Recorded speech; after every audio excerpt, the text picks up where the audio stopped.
Good morning, everyone from the West Coast. It is 10 a.m. here, and I just was looking at the registration list as well as those of you who've signed on, and I'm shocked to see Australia represented.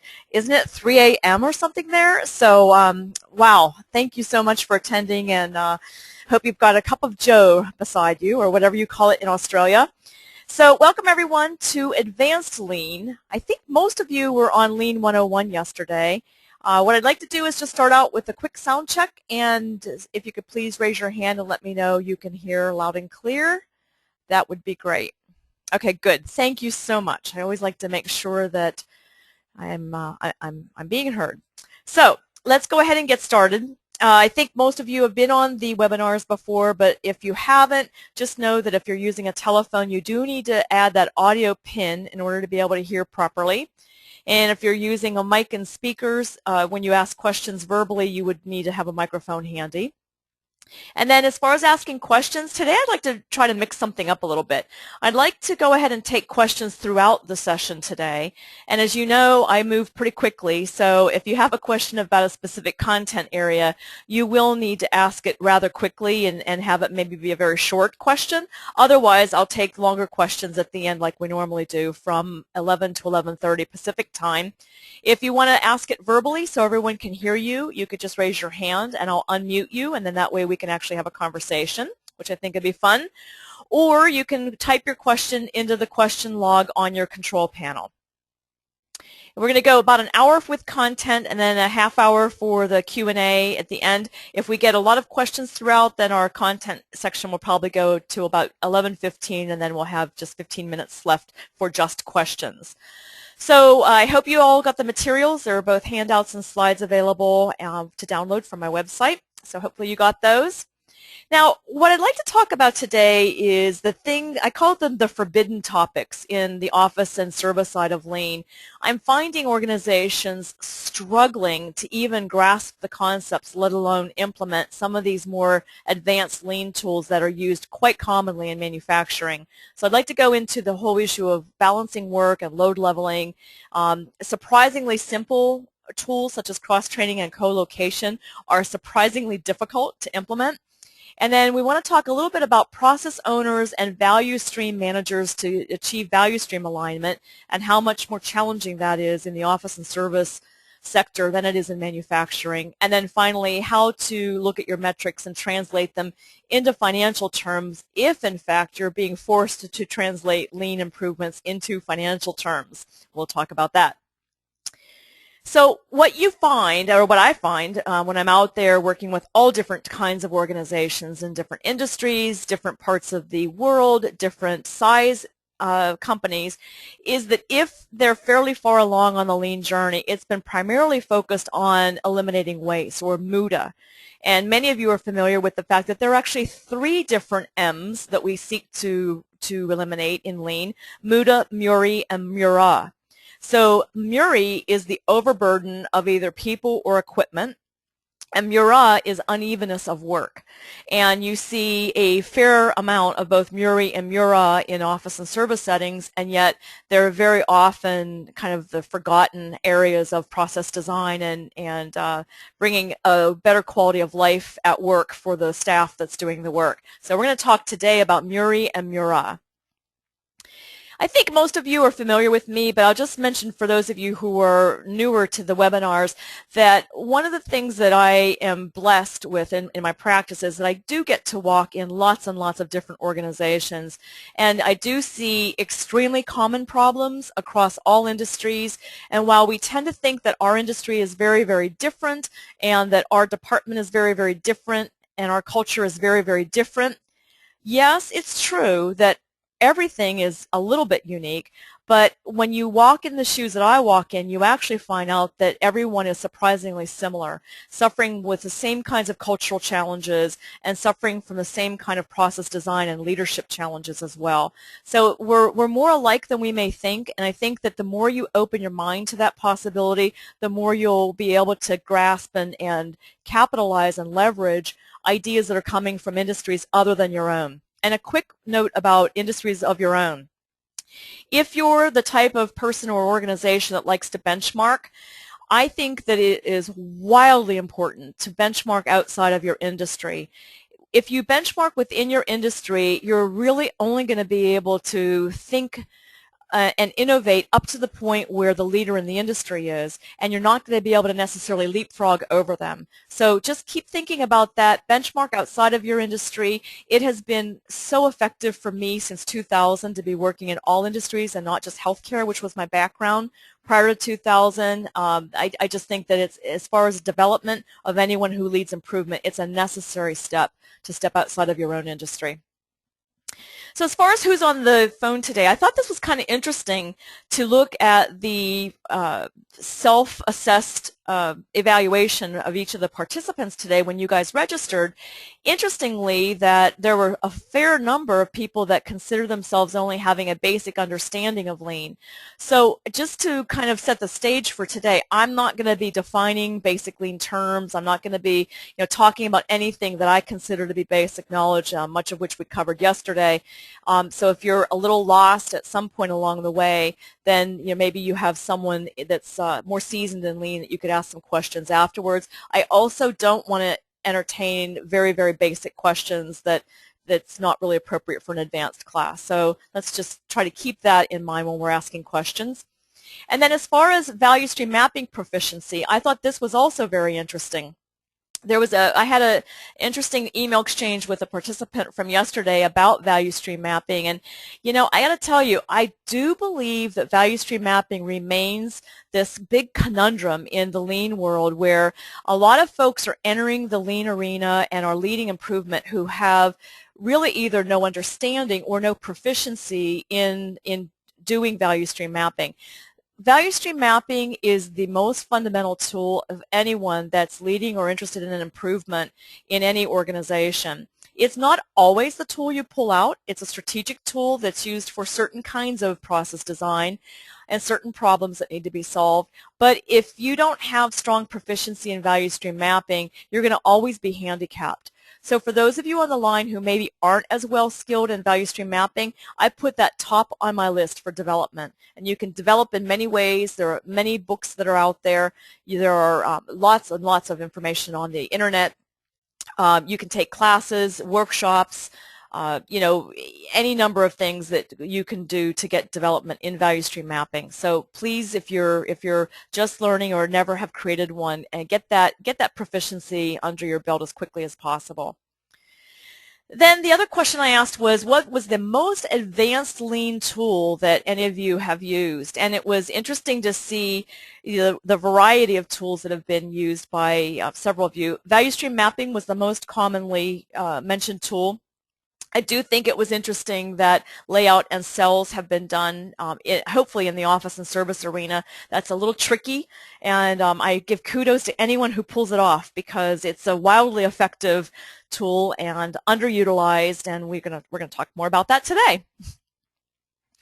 So many of you have seen this house that Mike Osterling and I created when we were writing our book, The Kaizen Event Planner. It's our version of the Toyota House of Quality and Operational Excellence for the office and service side. And I like to think of the blocks, the building blocks for working your way toward operational excellence, to have two different levels of tools. There's, of course, all the analytical tools, but now we're going to talk about the actual tools you use to design improved processes. Process stabilization tools will certainly gain you a lot of flow. And if you're not proficient in the process stabilization tools, it's very difficult to apply any of the more advanced tools. But today, what we're going to focus on are the ones that I call flow enhancing or flow enabling tools, where, yes, you can get greater flow, and you actually can get quite a bit of better flow using those process stabilization tools, but where you really get bang for your buck is when you start moving to these more advanced tools, and you can get flow going in a much more meaningful way by moving to these. We're not going to talk about all of them today, but I will touch on most of them. So let's take them one at a time. Let's start first with what is seemingly basic, the multifunctional worker. So cross-training is the activity that you engage in to create a multifunctional worker. And the thing about multifunctional workers that I think most of the organizations I work with get tripped up on is that we're not asking people to learn tasks that either they're not skilled to do and don't have the capability of learning that trait, or they're not allowed to do from a licensing or a legal perspective. That's not what this is about. This is about taking every worker that comes to us as an employee with a certain foundation of knowledge, skills, the aptitude to learn, and creative potential, and fully leveraging that. And you think about an organization, I go into organizations practically every week where I find that somewhere they're what I call one deep, where there's only one person that does a job, and if they're on jury duty or on vacation, the work simply stops. So what you want to do is get as many people able to do as much of the work as makes sense. And makes sense is the operative word. It may not make sense to teach everyone to do everything, but you want to certainly move that way versus the other way where you have robots, these people with very narrowly defined scopes of responsibility, and which really kind of handcuffs an organization in terms of the organization's ability to be flexible. The other thing is that cross-trained workers over and over and over report much higher job satisfaction. So when you get someone able to see the bigger picture of what the work is in an organization because they've been cross-trained, that brings much satisfaction to them. And also just the variety of being skilled to do multiple tasks is a very big morale booster. And then the other thing is with improvement, if you have people that are stuck in a little silo and they have very narrow scopes of responsibility, they're not going to be nearly as effective in seeing and solving problems as they would be if they had greater cross-training and greater awareness of the work. So with that said, the very last bullet point talks about work being segmented. So there are two ways to look at work. You can either have people have a very narrow scope of responsibility and that's all they do, or you can have everyone or as many people as makes sense cross-trained, but for any one segment of time, they're doing just one task. And that is the key. That's the magic elixir when you have work where you define it so that there are people specifically geared toward that kind of work for a specific amount of time, which is the only way in most office and service environments you can get true flow. It's the only way if people aren't juggling 9 million projects and tasks and having all this variety that you can get some sanity in the process. So we'll talk a lot more about work segmentation as we go through the webinar. So multifunctional workers, if you get them, then you're going to have a much greater advantage if you move to co-locating functional areas in the order of the process rather than in these functional silos. So in the manufacturing world, they refer to these as work cells. Sometimes the office and service side refer to them as work cells, and sometimes we just talk about it being co-location or process-oriented layout. There's all kinds of different terms for it. But if you'll notice, in most organizations, the place where departments are located doesn't necessarily follow in the flow of a process or in the major processes. So you have people, even if they're not walking back and forth because we're not doing a lot of hard copy transfer, you still have the data and information electronically being passed back and forth. And so I was with a client last week and they said, well, then what difference does that make? If everything's electronic, who cares? It's all, kind of in the ether space of what goes on. Well, it does matter quite a bit. Internal suppliers and customers are not connected. That makes it very difficult to have meaningful conversations and to problem solve and to share best practices. And we've become so dependent on email and electronic communication that we're really missing out on the advantages of having people physically close to you that you can actually have a conversation with. And then the other thing is that even though everything's electronic, it makes it very difficult to even just ask a question about how work is progressing or what's going on with blah, blah, blah. You have to send one-way communication, wait for a one-way response back, and you're not having a conversation. So layout is very, very important. Now, one of the things that we look to do is take a process and then lay out the people that are working that process in the order of the process. So in manufacturing, you'll see U shapes, C shapes, S shapes, L shapes, straight lines. You'll see all different kinds of physical formations for these cells, but the point is that the workers are all in line according to the steps in the process or the handoffs in the process. So whatever function or whichever format you want to use, it really matters more on the physical space that you have available on what type of format makes sense. The other thing that makes it critical to think about this is that it's very difficult to schedule work and get sanity around the workflow from a scheduling perspective when everybody is in their own silo and they all have their own priorities. When you put people close together, then they start having shared priorities, so it's much easier to schedule the work and get flow within the team. So how do you actually do this in practice? Well, here's an example of a mortgage company. And if you look at the different functional departments, these physical boxes, the square boxes, are where they were located on a particular floor, gigantic floor. And then if you look at the numbered, the yellow circles here, those are the steps of the process. And then the arrows show how the work was going back and forth and back and forth and back and forth. Some of it hard copy, much of it electronic. And you'll notice here that the setup area, these little orange rectangle boxes are pieces of work. So setup has a huge bottleneck here. Part of the problem was process design from a standard work perspective, but a lot of the problem was also the physical location of all these folks and their inability to quickly solve problems because they weren't physically next to one another. So in looking at your organization and your office processes, most of your processes, or not all, not most, but some of them were going to be service and support operations that service a very wide number of internal customers. In that case, you can't co-locate that necessarily, that process or that function next to every customer. So here's an example of what you can do when you have that kind of a situation. In this case, what they were able to do is physically locate setup in the middle of a physical space and then have work feeding in and out of that common area so that you can still get flow and allow for variation in the kinds of work coming in, and yet you have a much greater ability for the setup people to be talking with all of their various customers, internal customers. And that's another beautiful thing about this design, is that there are in fact different kinds of mortgage requests, and there's different kind of work in all office and service environments.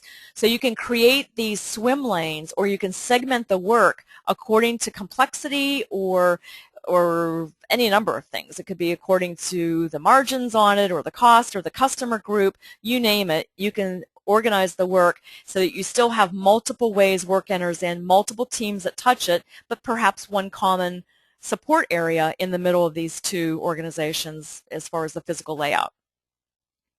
So in this case, the physical layout with a little bit of tweaking on standard work and a little bit of error proofing, they were able to achieve a 3.5 day reduction in the time to process alone by doing those small changes. And they're small changes. Now, the other thing that I will mention, though, is that it is never easy to convince people to move their office or their cube. It's always kind of interesting to me how people get fixed on their location. And this is one of the rare times where I personally say to a team, if they're resisting, oh well. It makes sense from a process. Usually we work very hard to get consensus on process design and that type of thing, but this is one of those ones where I personally have not seen it very easy to gain consensus on a physical move, and so I just recommend that we don't even enter the discussion. So that's just one way to handle it. There's of course multiple ways. And they were able to reduce customer complaints from 4 per loan to 1 per loan. And again, you think, wow, how could that happen? Well, because they were talking to one another and they were problem solving constantly. So they were continuously improving the process because they were physically located to one another. And then the WIP went down. The volume did not. The total volume was exactly the same, but yet the work in process, or the WIP, went down from 60 loans sitting around in various stages to 25 loans at any given time. Significant improvement. So now let's talk about pull systems. In a pull system, it's very difficult to have it effective if you don't have teams co-located. It can happen, but it's much more difficult to do it if you don't have co-location. Also, You need multifunctional workers to have an effective pull system. So now you start seeing how the puzzles of the pieces of this puzzle start going together. We've got all these separate tools, and yet it's like dominoes. When you get to these advanced tools, you have to have lots of them in place in order to really achieve flow. So let's look at them. So pull systems are any kind of environment where you're controlling the flow of work by having a person or a department or even a division in some cases replenish only the work that's being consumed. So instead of a typical push environment where we push work through the system no matter whether the downstream customer has the capacity to do the work or not, in this case, we're designing it very carefully so we're pulling work through the system, and work isn't passed from A to B until B has the capacity to handle the work. Pull systems were wildly difficult to implement in the first few manufacturers that did it because it just seemed to fly in the face of logical sense that you would do that. And as manufacturers started playing with it and seeing the benefit of a pull system, which I'll touch on in just a minute, they started seeing that in fact this counterintuitive method is there is a madness to the method and a method to the madness, huh? So it really does make sense to pull work through the system. It does take, I've got to tell you, it takes incredible intestinal fortitude on leadership's part and incredible consensus before you'll be effective with the pull system. It's not for the faint of heart, but it is the one and only thing that I've seen that allows office and service sectors to really achieve pull in the system or flow in the system. The work is just too complicated and too high variety to get it otherwise. So there are three different basic kinds of pull systems. One-piece flow is in fact a pull system, because if you can't pass one piece of work to the downstream customer until that downstream customer has consumed the previous piece, then you have a stop in the pull system, and that's how you achieve one-piece flow. Not so easy to achieve in the office. So what is often needed in the office and in manufacturing as well are two different kind of tricks to help us get flow. One is a FIFO lane and one is Kanban. So most of you in the office and service arena are very familiar with the term FIFO, first in, first out. But this is FIFO with a limit on how much can queue up before there's a stoppage in the flow of work. So it's a visual system, and it's some sort of a visual cue that either authorize the upstream supplier to go ahead and bring more work into that department or that person into their queue, or it stops them from being able to send it until they've consumed more work that's already there. Kanban is for physical material. So Kanban, the term Kanban just means a visual sign, just using generically, but a Kanban system, it's what's used to create a visual pull system for physical material. So let's talk about each one. In an office or service environment, what we normally have is this pull system where the customer submits an order, and push system, where the customer submits an order or request and it's pushed through the system. From the customers then to the customer receiving whatever it is they're ordering, they're pushing it all the way through. The pull system would have everyone downstream signaling the upstream supplier when they're available to receive work, and then the signal goes up, up, up. So the communication is an information flow communication that moves from right to left instead of the typical material flow or data flow moving from left to right. You probably noticed on the previous slide it says that if a queue is full, all work upstream stops. So for example, here, if this inbox has a maximum queue, and this could be electronic or physical inbox, if there's a maximum queue, then that means that the quote people can't pass on, the people that are entering the quote, the RFQ into the system can't pass on, so basically everything upstream stops. Now think about it for a second. In manufacturing, this was a horrible suggestion to many people's ears at first. How dare we stop the line? We need that line to be cranking in order to make money. That's what it is. Crank, crank, crank out product, we make money. Well, what happens when you crank in manufacturing is that errors can be made, product can go all the way through the line and be detected errors at the end. There are all kinds of problems that can be undetected. Pull systems are the most the most truth-telling systems there is about how a process is really performing. Because if it's not performing well, you literally stop everything upstream. Now, that's not all there is to the story. You don't just stop and twiddle your thumbs, play solitaire, or go home.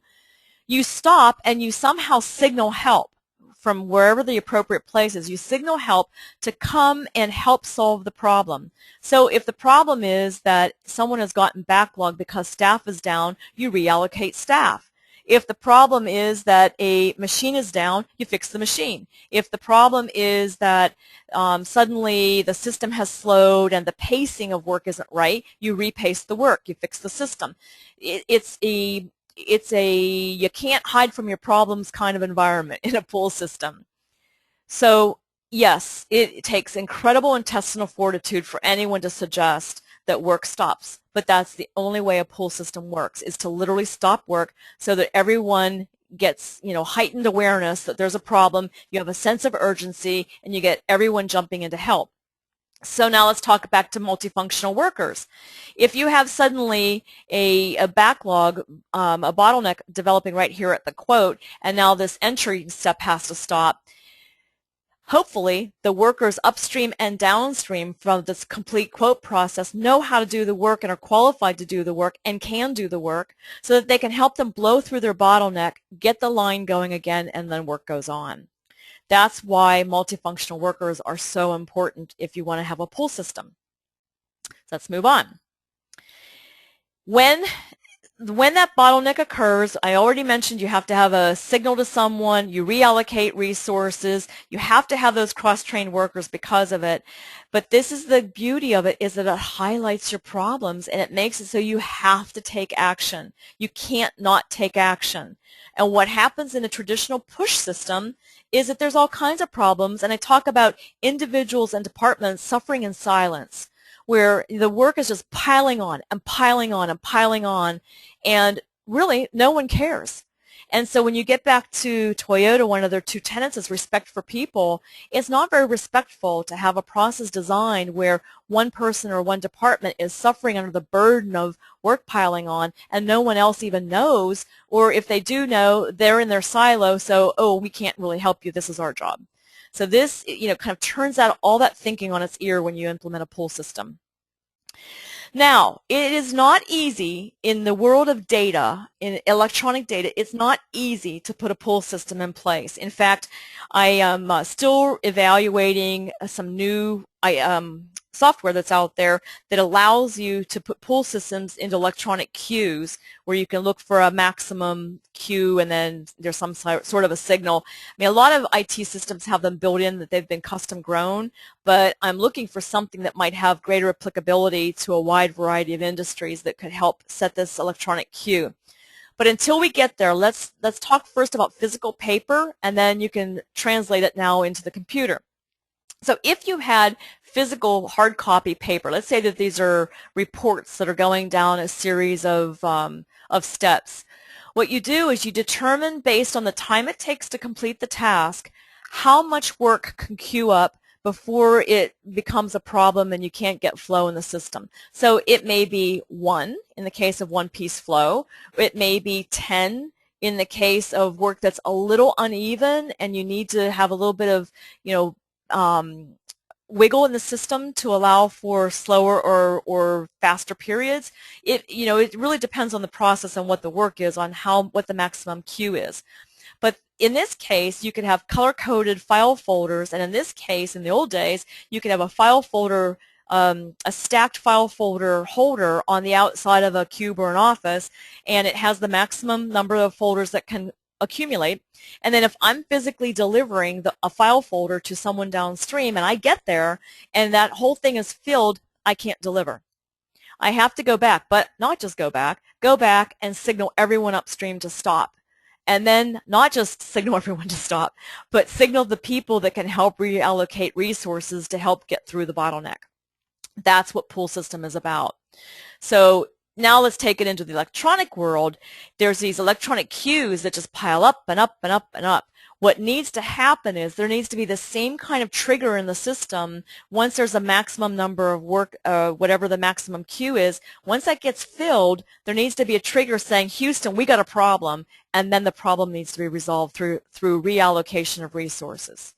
That's why you need cross-trained people, and that's why it's so much easier to pull this off in a co-located situation. So that is a FIFO lane. So there's a physical amount, maximum queuing that can develop. That is different from a Kanban system that's used to manage material or inventory or parts or office supplies or any number of material things. In a single Kanban system, what would happen is you'd have some sort of a storage device, or it could be an area of shelving if it's a very large item. It could be a big old corner of a floor if it's a gigantic item. And you would divide it into two components. So in this case, you could have a box that you basically draw or use tape to put a line halfway down the box. You decide how large your container has to be depending on how large the item is and what the usage is and how frequently replenishment is. So the containers can be all different sizes depending on those three criteria. What happens is, imagine that this cardboard divider is, let's imagine that there are items in the bottom part of this container, cardboard dividers on top, and then items are on the top of the container.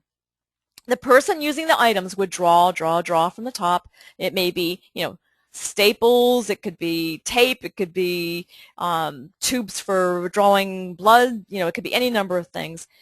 And when they reach the cardboard divider, there's a Kanban card or a physical card, or in the case of scanning, if you have scanning, there could be an actual barcoded label that says, okay, time to reorder.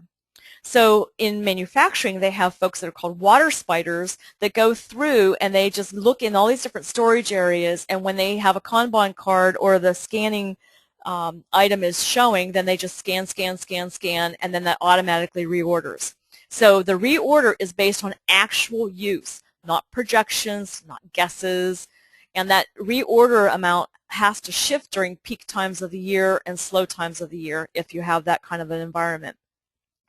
The beauty of it is that the Kanban card, so if this is a physical card, let's say you're doing a very manual method and it's a laminated card, then it would go into some kind of a central order spot, and then the person doing the ordering would just go and they'd pick up the cards and they'd know exactly what to order. They might even have the item number on them, the quantity they should order, everything is on that card. It's very easy. You never run out, you never have too much. And in the case of items that have expiration dates, like in healthcare, it forces you to recycle and rotate the stock so that you're not left with expired items. That is a single bin system. Now here's an example, and again, you can use this for office supplies. You'll see all these are going to be healthcare examples because it's my most recent Kanban project, but I've done it with office supplies and with in a research lab, the different kinds of reagents and tubing that's used. So here's a two-bin system, and in this case you'll notice that there's a bar-coded label on the front. So what happens is the person draws from this front the blue container, and then when that container is empty, they simply flip the containers and bring the red container in front. It also has a bar-coded label on it. You'll notice it says 1. One box has eight bottles in it. So when that red container is in front, imagine I come up from the warehouse and I just look at this big storage area and I look for anything red and I go zip, zip, zip, zip, zip with my scanner and boom, I'm done. Super easy to manage. Takes a while to set it up and get it stabilized, but it's well worth the downstream time savings and not having to figure out what to order and guess and all these kinds of things. It's a wonderful, wonderful, simple system to use. Now, if you don't have, let me back up. If you don't have scanning technology, you could see there's a little slot here. You could put like a physical card. There's any number of ways that you can put a visual signal to whoever orders that it's time to order. Now, here's an example of shelving where you have a larger item and the tape is the indicator. So in this case, once the items drop to the red line, then it's time to reorder. And if they're not dropped below the red line, you don't reorder. So it's based, again, on actual use, not projections. And here's an example in a very large surgery area where if you look at the picture on the left, you know, there's no telling who's responsible for what and do we have enough or do we not have enough. It's very unclear what exactly is going on there. And so if you look at the picture on the right, what you'll see is there are 2 red bins that are ready to be scanned when the guys from the warehouse come down, or gals. There are items that are blue, and then we have yellow bins. Those are bins that are special orders that the department themselves orders, as opposed to the central ordering area. So you can even color code based on whose responsibility it is to replenish the item. Again, they just flip these things around, bring the red to the back. See, you see down here on the bottom, the red one in the back, bring it to the front, and you're good to go.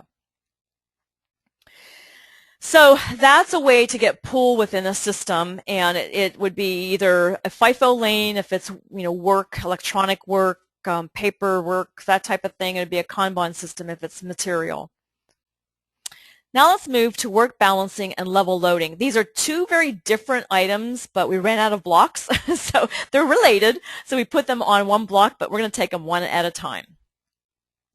So MURI, let's talk about MURI, which is the overburden of people or equipment.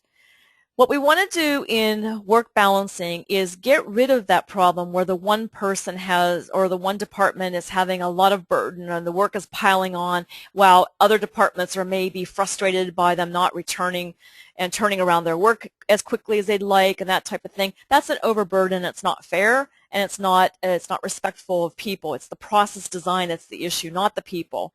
So one of the things that we can do is we can look to balance the work. Now here's an example of an engineering kind of process, and in this case we've got each block represents the process time it takes to perform the task on average. And if you'll look at this takt time, I'm going to go forward and then I'll come right back. So takt time is a German word that means pace or drumbeat, and it's used to balance work and get bottlenecks out of the system if at all possible. It's especially helpful for high volume work, but it's also helpful for low volume work. I'll give you an example in a minute. And it's easiest to apply when you've got people only doing one or a very narrow set of tasks. If you've got people doing 9 different tasks with 9 different process times and all these different kinds of things, it's going to be very difficult to apply takt time because they won't necessarily be available to do the work. So that's the thing about takt time that's key, is getting people to do one kind of work at a time, but yet have them highly cross-trained and rotate them through the different kinds of work so that they stay stimulated, they stay highly skilled, you have organizational flexibility, etc. You may need to adjust takt time based on heavier or lower volume. So it's important to know that you can have more than one takt time. So here's how you calculate it. You take the available work time, number of hours in a day or number of minutes in an hour to do a particular kind of work, and the amount of work to be done, what we call customer demand. And then you divide that and you come up with a takt time. In this case, if we have 480 minutes a day to work and we have 45 new accounts per day on average to set up, that means we need to set up every account within 11 minutes, 10.6 minutes. It also means that we either have to have enough people to handle that 10 minutes, or we have to design the process so that the work is being passed from person to person every 10 minutes. That's another way to look at it. So let's go back for a second, look at our engineering example. If you look here, you'll notice that order entry was far less than the takt time. In this case is 15 minutes. So order entry was far less. Sales review also less than the takt time. Now we've got design, and it takes far longer on average to accomplish that task. So there's no way that you're not going to get WIP, or work in process, building up before this design phase if in fact that's your takt time. And then what you can do is look at optimizing the work and perhaps reducing the process time a little bit, but it's not always easy to reduce process time by that amount that you could then suddenly have your takt time work. And then here's estimating with another, they take less than the takt time in order to do the work. So we've got this waiting, and then we've got the not meeting demand thing. What can you do? Well, it depends. In this case, it turns out that the sales review and the design review could be the order entry and sales review could be merged together, same skill set, same ability for people to learn, and the design could actually be broken into two pieces to create a little more of an assembly line to it. So let me go forward. So here is the fix to this, is merging together the order entry and review, and then breaking the design into the standard design and then adding the complex design to it. And then estimating stays still below Takt. But at least at this point, everything is running at or slightly below Takt time, so you're going to at least be able to meet customer demand. What we do in the office and service world a lot is that we just, I guess I'll say it. It's hard to say when I'm not physically present and people can see my body language, but we fall victim. We become kind of victim-y to the work in the office and service world, more so than what manufacturing allows to happen. And it's like, you know, woe are us, the work is coming and we just have to deal with it. Well, no, no, no. Smart process design allows you the ability to control it in a much greater way. So you have a lot more control than you may think on getting work so it doesn't feel so burdensome.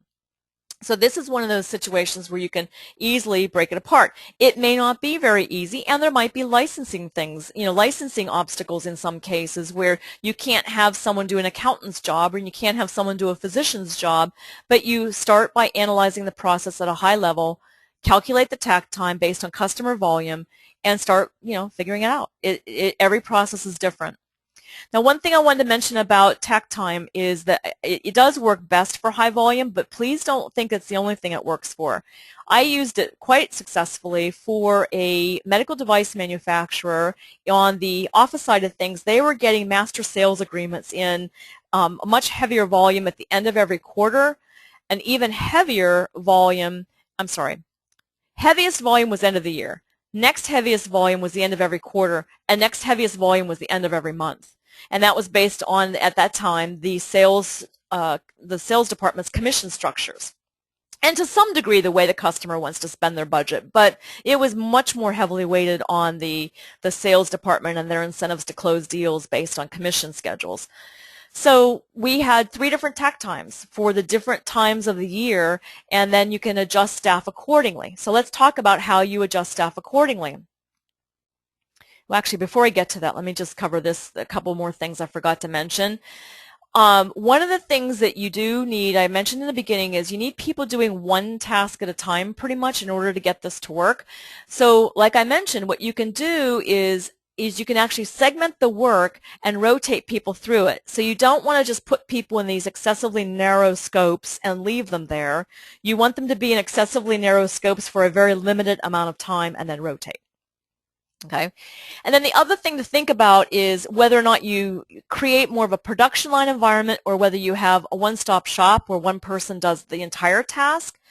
So in that example you just saw, we created a production line. We did it because it was the only way to get flow within that process, because the order entry and sales review piece and the estimating were all very short. So the only way to do it was to create a production line. Think about, when you're analyzing the process, what kind of mental energy it takes to do a particular task. And look at the amount of mental setup or switching. Mental, setup is a manufacturing term, and we do have it in the office and service. It's just mental. Some equipment, but mainly mental. You can call it switching. Think about what it takes between work items. So if I get one work item to work on and then I pass it on and then I pick up another one to work on, how much switching is needed in order to do that next one?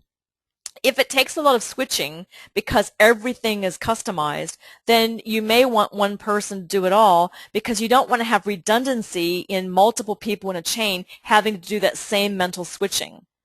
Also, within the work item, if you've got a whole set of steps that were previously done by multiple people and now you're giving it to one person, you need to make sure that they don't have a bunch of mental switching that they have to do while they're accomplishing all those tasks.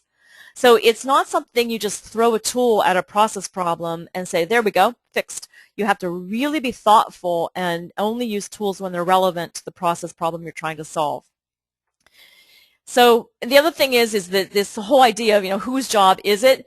A lot of times people will get kind of uppity and say, well, that's not my job and that's not his job, and you have to help them understand that this is for the greater good, and everyone has to be accommodating and take on tasks that aren't necessarily their original tasks in order to make better flow across the system.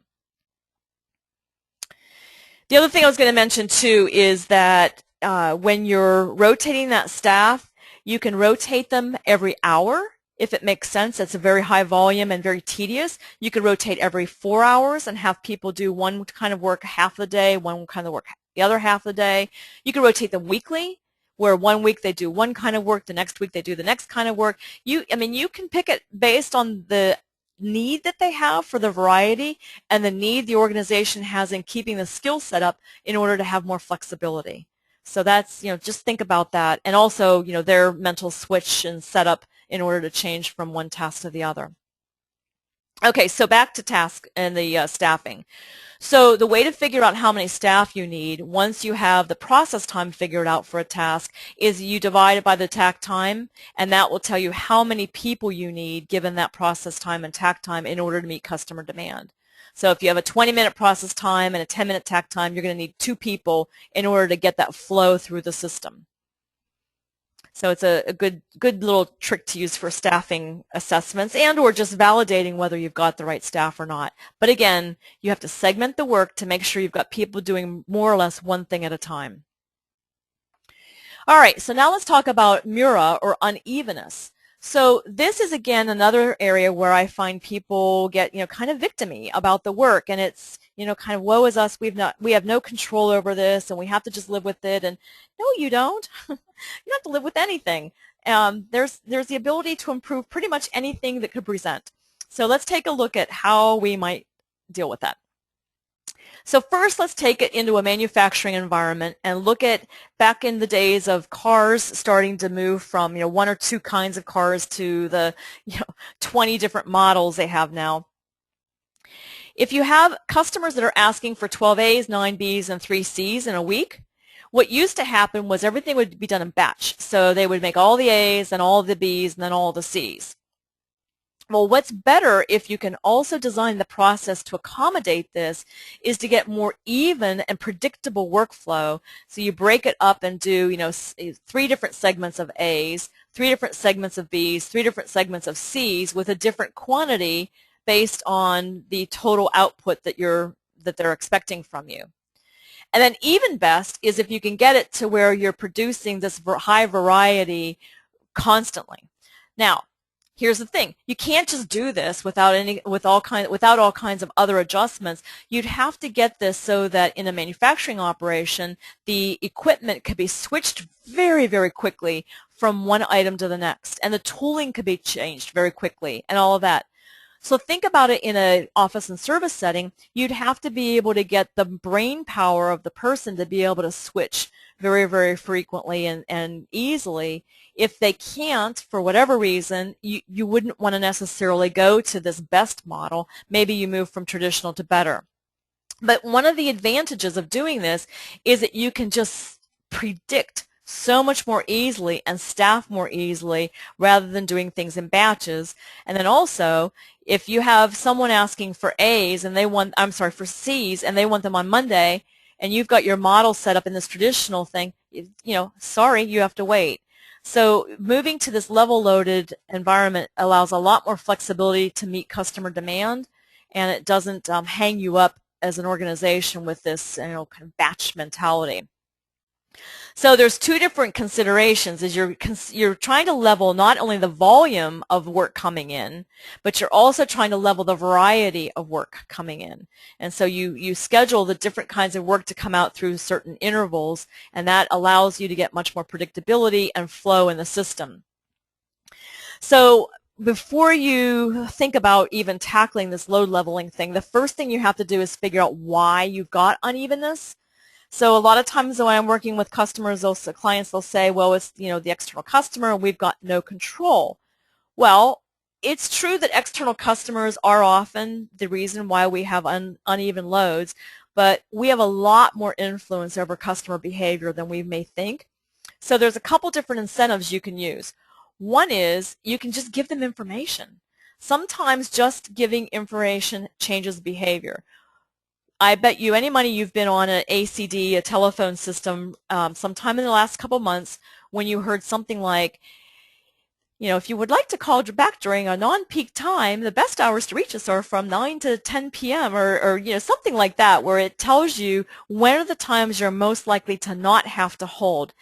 That, I don't know about you, but for me, that changes my behavior. I'm like, okay, you got it. I don't want to be on hold for 20 minutes. I'm going to call back during those time periods if it's convenient for me.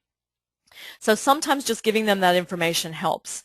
Then, that's on the low end of the amount of effort. On the high end of effort is giving them a financial incentive. So discounts for operating a certain way, a certain time.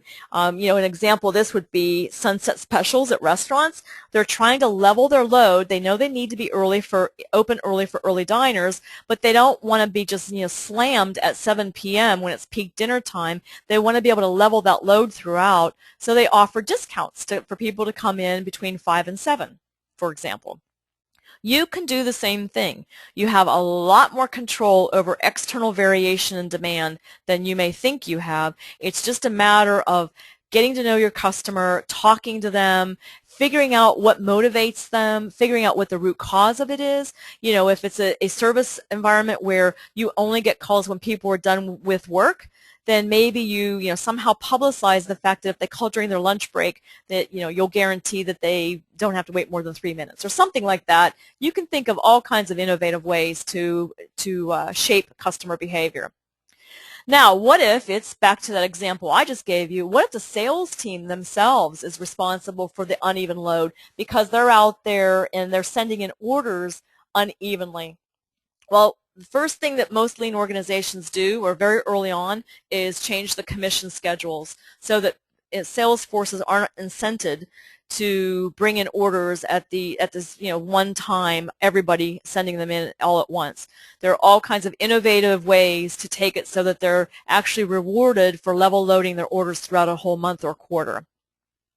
And then lastly, when it's an internal department that's not sales and they're creating an unlevel load within a system, you have to stop and find out why it is and then figure out what the countermeasure is or what kind of incentive you can use that works for everyone. So here I find it surprisingly easy to work with internal departments to level the load.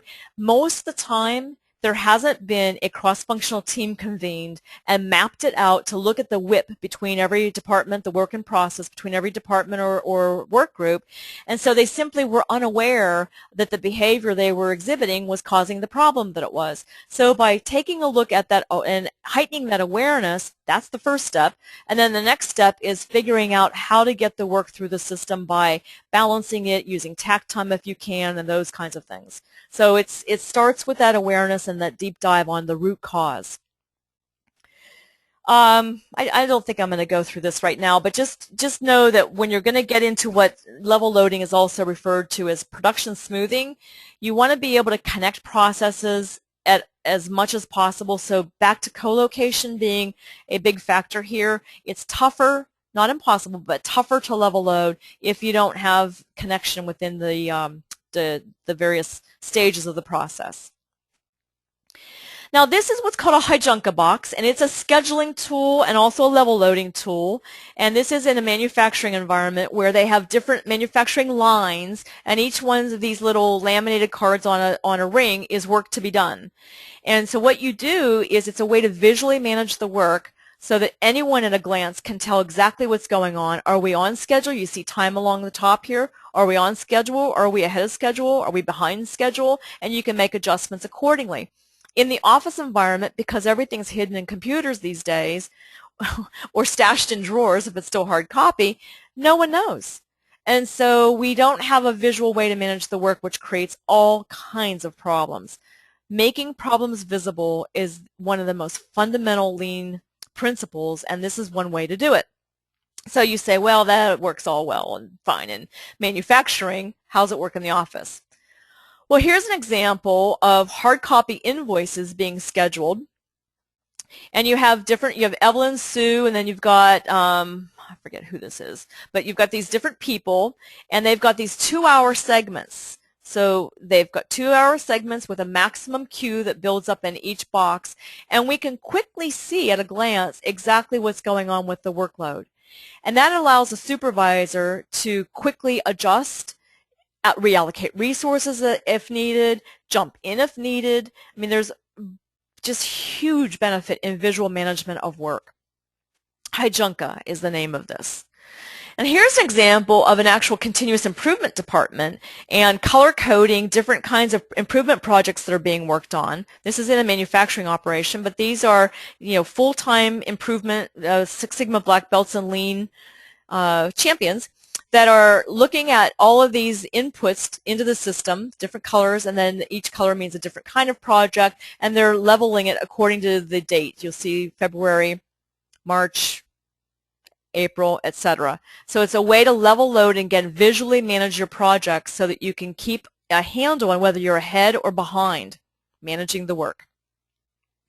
And here's the innovative way. This is a wheel because they didn't want people to have to walk back and forth to one area, and they had work teams kind of all convened around the circle, so it made sense to create a scheduler that was a circular fashion, and they could just pull out the work, rotate it as needed, and just keep working throughout the day. So again, a little trickier in electronic world where everything is electronic, but I am on the search for electronic software. If anyone on the line has used any, please let me know. I'm sure it's in development. So that's all I'm covering as far as the actual lean tools that I consider to be more advanced because I just don't see them being applied a whole lot out there. But I also think that there's another side to being an improvement professional, and that's an advanced concept about how we manage from a lean perspective. So let's talk about a couple of issues here. So first of all, one of the things that I still am not seeing, and it's really going to hang up office and service forever if we don't figure out a way to do it, is to get process ownership and value stream alignment into our systems. So in manufacturing and very lean organizations, there are these folks known as value stream managers, and they manage very often they manage the entire process from order to receipt of revenue, or at least order to delivery of product, and they often carry profit and loss responsibility, P&L responsibility. It's one person, and they have responsibility for the whole thing, no matter which of the functional areas might be, having a difficulty. They would jump in and they would help solve the problem. At a more micro level, we need the same thing in the office and service arena, known as a process owner. A process owner is someone that is a sole individual that is responsible for what I call minding the store. You want someone who's going to follow the bouncing ball and someone who's going to be responding when the process isn't performing as it was designed to perform. So what happens after Kaizen events and any kind of improvement, very often you have this wonderful cross-functional team that's together. Collectively, they get a clear understanding of the current state. They put these great improvements in place. They roll it out. Everyone's adequately trained. And then I call them up sometimes 2 months later and go, how's it going? Well, not so well. And it's because they've been resistant to the idea of putting a process owner in place that monitors the process. Personally, I do not believe this process owner should be a centralized full-time improvement person. I believe the process owner should be someone who's working the process. This is one person who's given the authority and the responsibility to make sure the process is working well across the entire process, regardless of the org chart. So you could have a supervisor over a accounts payable department that is responsible for everyone upstream and downstream from accounts payable. Actually, there's no one downstream. That wasn't a good example. But take any process. You can have anyone in that process be the accountable, responsible party for making sure the process works across all functions, even if they don't directly manage that function. It's a matter of what we think. It's a matter of our expectation, and it's a matter of how we designate people to have the authority to do certain tasks. So yes, initially it may cause a little bit of ruckus if you have a very, very strict org chart, but these process owners are absolutely necessary in order to manage the process and do ongoing improvement. Now, going back to, well, either one of these, value stream champions or process owners, if you've got multiple players on multiple different types of work, what you can do so that you don't lose control of policy and legal compliance, that type of thing, is you can have people directly report to a process owner and then have a dotted line to a subject matter expert. This is a little more relevant in the value stream area when you're looking to get value stream alignment. So across, for example, an entire patient care value stream where, let's say, someone is coming in for surgery, okay? So there's a whole value stream of them coming through the system, and it ends with them ideally being discharged healthy and going home. So the value stream champion would be responsible for everything from admitting, insurance, prep, surgery, the management of the patient on the floor, the discharge process, etc. They would have the authority to take any part of that process that needs to be improved and convene a group and improve it.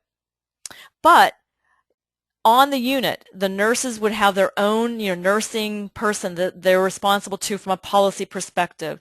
The admitting people might have their own functional leader that makes sure that everyone's admitted according to a standard set of criteria and policies, etc. So you can do it both. You can have your cake and eat it too, is what I'm saying. You can fix the org chart the way it needs to be and yet still have processes better managed than they are today. Now, creating lean leaders. I think this is one of the most advanced skills for any improvement professional because I think we get very, very proficient in applying tools and maybe don't work as much on how do we become ideal salespeople and teachers, because most of improvement is convincing people. Really, it is convincing people the improvement is needed. It's convincing them that the specific improvement is going to work. It's convincing them that it's not going to hurt them. It's all of those things. So you become a consummate salesperson. If you become a consummate salesperson as an improvement professional, you will run circles around your peers that don't get that kind of sales hat, don't have that hat on their head. So here's why. I had most leaders. I changed it to many leaders.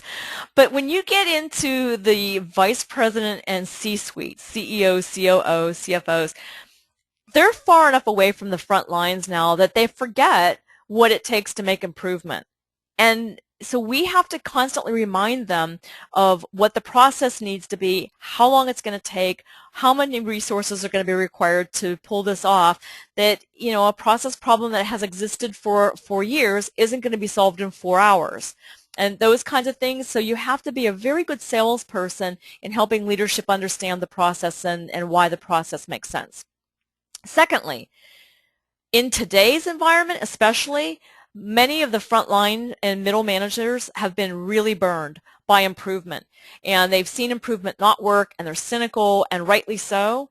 And in addition to all that, they're fearful they're going to lose their jobs, and that lean means lean in people. And there are certainly a number of organizations out there that are doing lean a horrific disservice by, in fact, doing lean activities and then laying everyone off. And it just is, it's just horrible. That's not at all what it was meant to do. So they've been burned. You've got to help them see what's in it for them, and you've got to help them believe that this is different. And so you have to be a psychologist, a salesperson, and a teacher for all of that. And then finally, I did keep most on this one. Most people in general, from leaders to the front lines and back up, are not very proficient in problem solving. Really not. And the more you work with A3, the more you'll find this, how unbelievably difficult it is to get people to even define the problem, and how difficult it is to get them to not jump to solutions and to do a deep dive into root causes and to really understand the current state instead of jumping to the future state. All of those things take a lot of skill. So I lump all of these traits into an advanced class because I do think that it's where the most proficient improvement professionals are really, really good at teaching, mediating, leading, selling, etc. So just read some books, read some sales books if you would like a little bit of development in that area. Okay, we're almost done here. I see it's 11:04 Pacific time. Just quickly to look at how you put this into money, into financial terms. Here's an example where I didn't use this to indicate any kind of a actual cost savings to an organization, but we use this to sell the need for an improvement. And this was an example of where employees were looking around and people were having a very difficult time thinking that 5S was worth anything. They were looking for 10 minutes per day, very, very conservative figure for things on their shared drive and material in closets and things like that. And it's $1.4 million of labor expense over the course of a year for this to exist. And so when people were being very resistant to this, I said, how many of you would like to have more staff? And everyone's hand went up. How many of you would like to have more up-to-date equipment? Everyone's hands go up. And I said, okay, so when we're tying up this money and labor expense, that's money that's not available for other things. How many of you, in this case, how many of you would like to have more patient time, face time with patients? All the hands went up. Okay, well, here's the time you can get back by being organized. So you want to take a look at how you quantify waste and turn it into financial terms so that people can start seeing what it really means. The other thing is if you take a look at, oh shoot, did I not? Hang on one second. Let me go up. I'm going to come back in a second. Shoot, okay. I didn't include it in here. I think because I included it yesterday, I took it out. Yeah, I did. So let me just talk about something yesterday. I covered this thing about shared equipment, and 2 different departments went to shared equipment, and we were able to quantify that into what the labor expense was in walking to shared equipment, which was about 40 times the cost of an actual piece of equipment. And that includes all the management of the equipment and everything. When CFOs and IT departments are resisting equipment, for example, you want to be very quick to quantify the cost of not having the equipment and help them understand that it's not just about the dollar of the piece of equipment. It's about the labor effort that's being tied up doing non-value-adding work because you don't have the equipment you need. So that is, again, using it to sell the need for an improvement and make a business case. All right, now let's talk about monetizing results or translating your results into financial terms.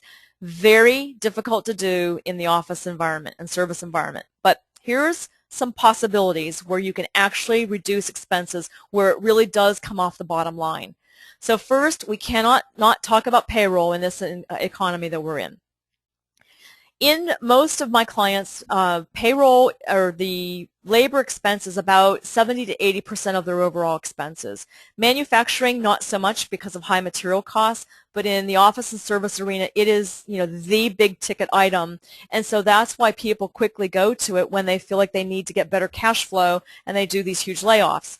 So the first thing you can look to do is to reduce or eliminate paid overtime through lean efforts and through improving the process. So you free capacity by reducing the work that doesn't matter so that you can allow them to do more value-adding work and not have to get paid overtime in order to accomplish that and serve the customers.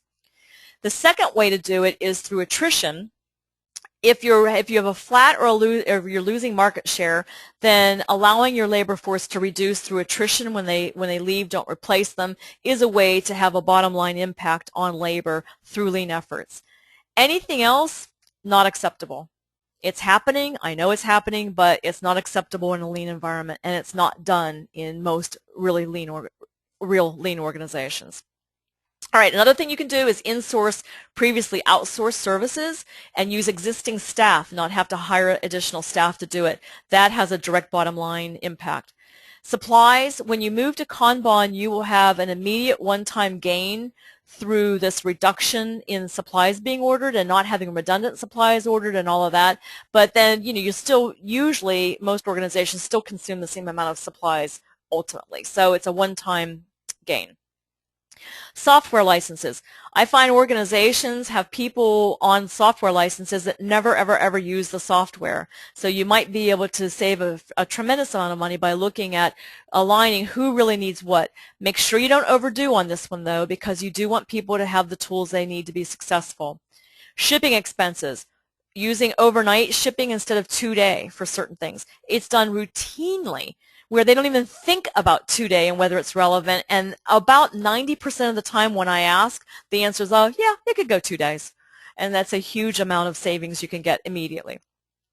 For facility-related expenses, leases or storage space is a good place to look and being able to reduce the need for physical space, and then also utilities by rearranging work hours, rearranging how the utilities are actually being consumed. That's an easy one to get some quick gains on in office and service. And then finally, this one's not so good right now because interest rates are so low, but if you get better cash flow because you've improved your lead time, and you get cash in quicker, then you can reduce the expense of borrowing money that you might need in order to run the business. But right now, borrowing expenses are pretty much at an all-time low.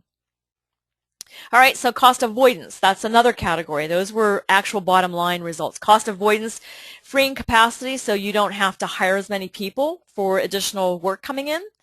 Turnover reduction, turnover costs money. I've heard everything from 7 times a person's salary for the overall expense of training and getting someone on board to, flat figures of, 25,000, 55,000. Everyone has an opinion, but it definitely costs money to hire someone.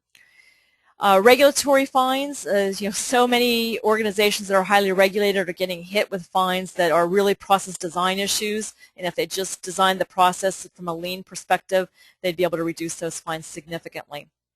Not scrapping non-returnable material. So if you can return it for a credit or a partial credit, great. If you have to return it and take a restocking fee, not so great. If you have to scrap it and not get anything at all, the worst case scenario. So try to avoid that. Also, the whole ordering duplicate supplies and having secret stash because people don't have trust in the supply system. That's a cost avoidance you can do. And then not having to borrow money because you have better cash flow. So this is the opposite of the other one. Well, it's not the opposite, it's the same, but it's a different spin on the whole idea of being able to get cash in more quickly. And then finally, there's revenue gains, revenue loss avoidance, and profit gains. So you can use that freed capacity that you've created to absorb the additional work or create new revenue streams. Most of the time, we don't even have time to think about new revenue streams that we could be using for existing customers as well as attracting new customers.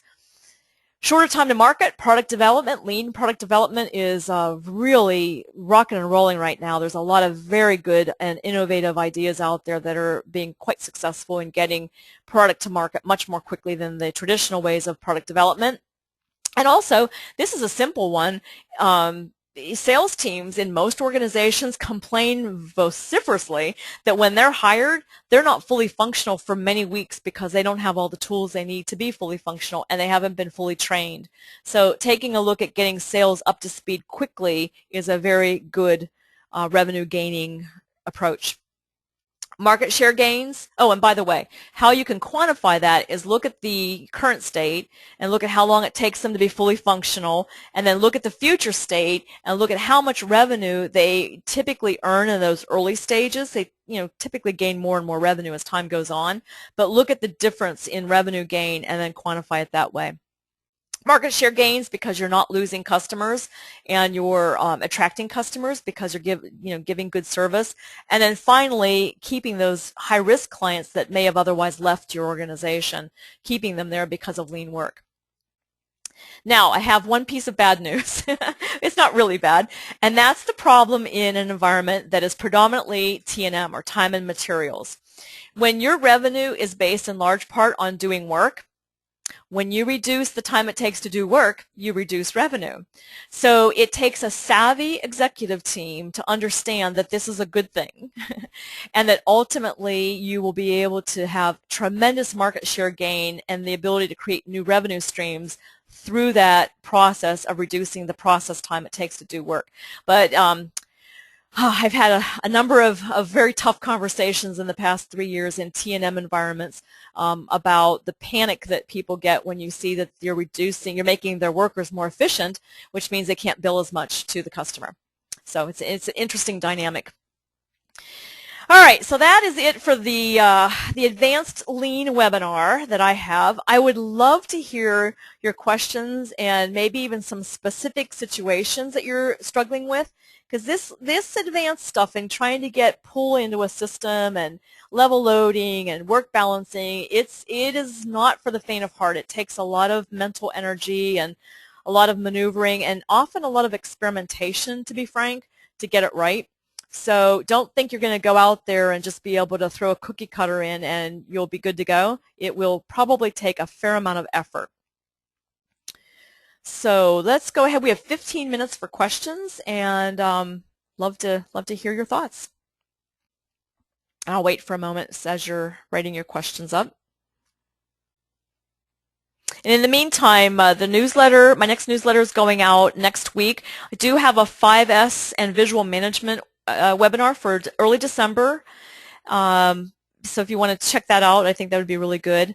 I'm not including any book reviews this month. I haven't read anything this month because I've been on the road constantly. So maybe next month. So could you do me a favor, and I don't see any questions coming in, if you could just click your hand raising button. Okay, great. And let me know that you're still writing questions. Oh, lots of you are writing questions. Okay, good. Well then I'll just wait. I know this takes a while to work through. And I'm also going to actually end the show and do what I did yesterday. I'm going to prepare us to possibly need, one second, a fresh slide so I can write some things down so everyone can see.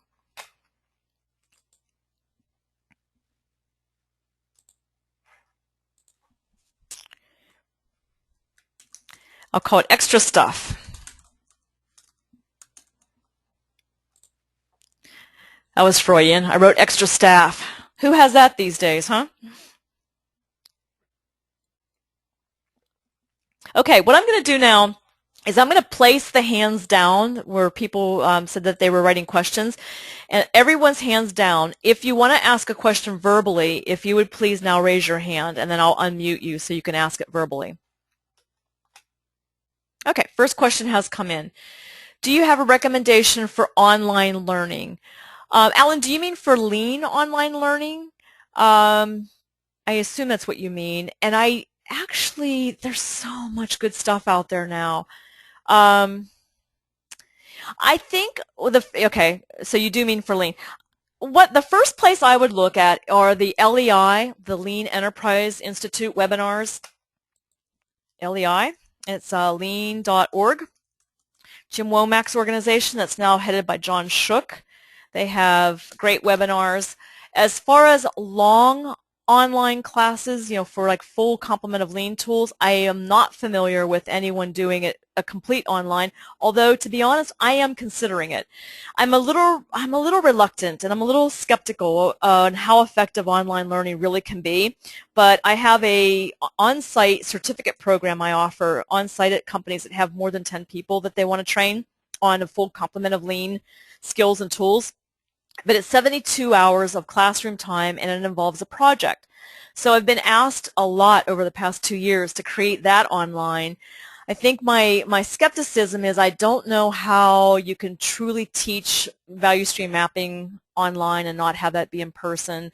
I don't know how you can have, you can have dialogue. Definitely that can all be done online, but there are some tools that are just very difficult to not because lean is such a physical improvement approach. It's tough to figure out how to do it. So if any of you are really seriously interested in an online certificate program, when you sign off today, just either in the review, or the feedback when you sign off, either put it there or email me and let me know, because I am starting to think about 2011 and whether I'm going to continue the webinars or go to something longer.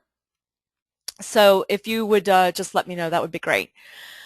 Oh, Jenny from Australia, you got up so early and your audio dropped. I'm so sorry. Yes, I am recording it and I will send you a link to it. It actually won't be until the weekend, though. I'm so sorry because I'm leaving right after this for client engagement. But I will send you an audio. You don't need to email me. I just made a note. So I'm so sorry after all that the audio dropped off. Okay, next question. So Alan, back to your question. There's a lot online. I really don't keep tabs on it though right now, so I'm sorry. I don't have a good recommendation for you other than lean.org's webinars. I'll keep thinking throughout the Q&A, and if anyone else has used anything online that you found very helpful, if you could please, jot it in the question column, that would be great. Or in the chat, you can chat as well. So I saw a lot of hands go up before, but I'm not seeing a lot of questions come in. So More STEAM University. Okay, so let me write this down. Jenny from Australia says More STEAM University. Never heard of them. Sounds interesting. For online learning, that is. Okay, thank you, Jenny. And also, if there are other topics that you want longer, thank you for sending the link, Jenny. If you want to have something longer than a 1-hour webinar on a specific topic, you let me know. I do custom webinars for organizations and groups and professional associations, so that's a possibility as well. Okay, could you raise your hands, please, if you're in the middle of writing a question, so I know to hold on.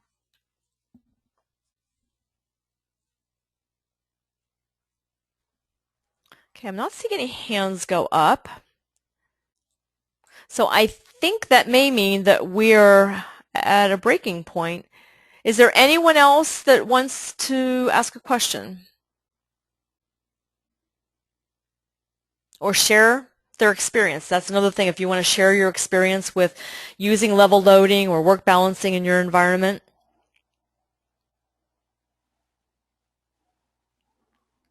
Moresteam.com. Thank you, Jenny. So it's www, let me hang on right here, www.moresteam.com. Recommendation from Jenny, Australia. Thank you. All right, well, I think that this is a wrap. So thank you so much. I hope that you gained a little bit out of that and got some tidbits that you can start trying. Try it in small areas. Don't try to take on world hunger the first time you apply these advanced tools.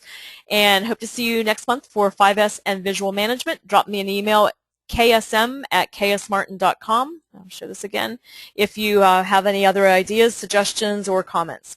Thanks so much. Have a great day. Bye-bye.